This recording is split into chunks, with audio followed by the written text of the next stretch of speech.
Hello!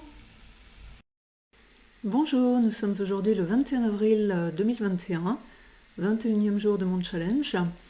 Et aujourd'hui, je vais vous parler des tickets de caisse. Donc en fait, probablement, vous avez entendu passer cette information. Les tickets de caisse vont disparaître d'ici à peu près 2 ans. C'est-à-dire que quand nous ferons nos courses, nous ne recevrons plus notre petit bout de papier. En fait, ils sont partis du constat que chaque année en France, 30 milliards de petits papiers sont imprimés. Et qu'en fait, si on considère qu'une personne fait ses courses une fois par semaine, et qu'à chaque fois elle reçoit donc en moyenne 20 cm de papier, ça fait plus de 10 mètres de papier par an et par personne. Donc effectivement, comme on est dans une tendance zéro déchet et de protéger la planète, il faut reconnaître que ça commence à faire des quantités assez impressionnantes de papier et d'encre, bien évidemment, qui polluent, donc c'est une très bonne initiative. Finalement, ça nous fait également penser que, ben voilà, on a nos petites habitudes, c'est pas toujours facile d'en adopter des nouvelles, mais il y a quelques années, on nous a dit qu'on n'aurait plus de sachets plastiques, donc on a tous bien râlé un bon coup, puis finalement on s'est tous habitués, et puis la planète ne s'en porte que mieux. Et puis il ne faut pas oublier que demain, c'est justement le 22 avril, donc la journée internationale de la Terre, et qu'il est bon finalement de réfléchir à ce que nous pouvons faire pour diminuer cette pollution qui, pour une grosse partie, vient de l'activité humaine. Bref, pour revenir à nos tickets de caisse, ils se sont rendus compte que la plupart des consommateurs, dès qu'ils sortaient du magasin, ils jetaient leurs tickets de caisse dans la première poubelle. Donc finalement, on revient à une réelle pollution pour quelques personnes qui par contre les conservent bien religieusement. Alors justement, quelle est l'utilité de ce ticket de caisse? Alors pour certaines personnes, alors peut-être c'est une autre génération, ils avaient l'habitude de les regarder dans le sens, de les vérifier. Vérifier si la remise a bien été appliquée, si c'est bien ce qu'ils ont acheté. Parce que finalement, si on veut faire une réclamation, il faut la faire en sortie de caisse, il faut la faire tout de suite pour qu'elle soit prise en compte. Donc à partir du moment où on a un papier dématérialisé, ça va être un petit peu trop tard pour faire une réclamation. Alors évidemment, là on peut se poser pas mal de questions sur est-ce que c'est pas laisser la porte ouverte aux différences de prix entre le rayon et la caisse, d'autant plus qu'on n'aura plus de moyens de vérifier immédiatement si c'est le bon prix qui nous a été facturé. On peut se rappeler, effectivement, il y a quelques années, il y a une association de consommateurs qui s'est rendu compte que les emballages souvent indiquaient un poids et on n'avait pas forcément le poids qu'on nous vendait dans l'emballage.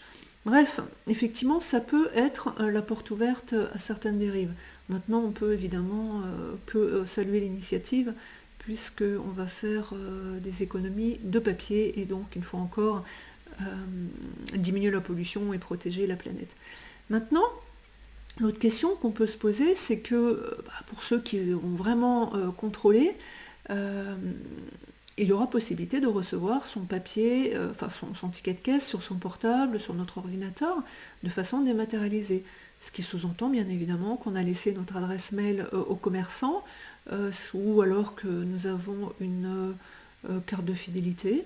Donc, une fois encore, volontairement, on va donner des informations à l'intelligence artificielle.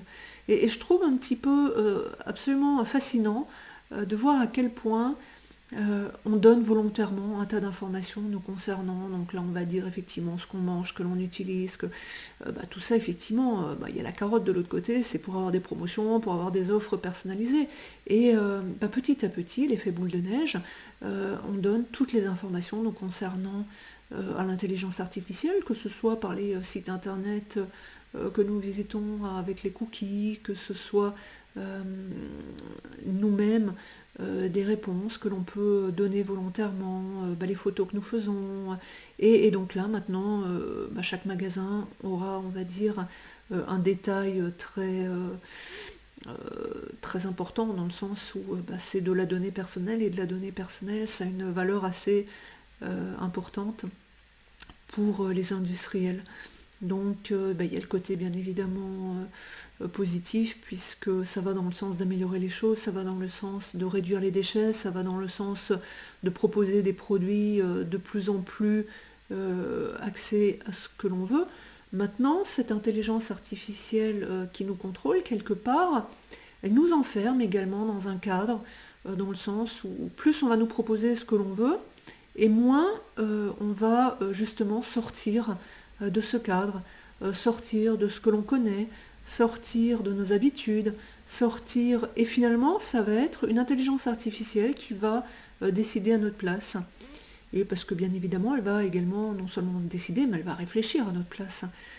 Si on se souvient de l'époque du GPS, qui maintenant bien évidemment est rentré dans nos vies quotidiennes, le GPS c'est un petit peu pareil, c'est une innovation absolument fantastique. Sauf que parfois on perd le signal, et là on se retrouve en race campagne, et on ne sait plus où aller, parce que on ne sait plus lire une carte, d'ailleurs de toute façon on n'a plus de carte, et puis là on est complètement perdu. Et finalement on se rend compte que l'intelligence artificielle, tout ce qui est robotique, finalement nous remplace petit à petit, nous met dans des cases, donc petite initiative après petite initiative, elles sont bonnes pour la planète, donc c'est beaucoup plus facile à accepter. Mais il y a quand même quelques petites questions à se poser. Voilà, c'était le petit sujet du jour, parce que j'avais été assez impressionnée par les chiffres, et effectivement par ce gaspillage qui était rentré dans nos habitudes, on ne se pose plus de questions, on reçoit notre petit ticket, et puis finalement, si on le supprime, qu'est-ce que ça fait?